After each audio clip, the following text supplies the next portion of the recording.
पाकव्याप्त काश्मीरमधील दहशतवाद्यांच्या अड्ड्यांवरती हल्ला करत भारतीय सैन्य दलाने दहशतवादाच्या विरोधामध्ये पावलं उचलायला सुरुवात केलेली आहे। पहलगाम हल्ल्यामध्ये ज्या माझ्या माता भगिनींचं कुंकू पुसण्याचं काम दहशतवाद्यांनी केलं होतं त्याचा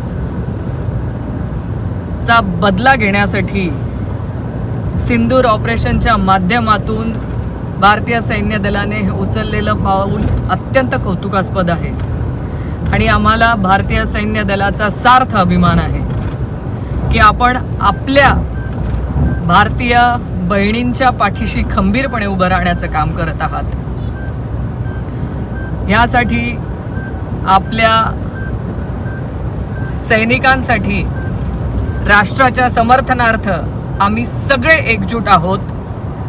दहशतवाद खपवून घेतला जाणार नाही आणि भारतीय सैन्य दलाचा आमच्या सैनिकांचा आम्हाला सार्थ अभिमान आहे। जय हिंद, जय भारत।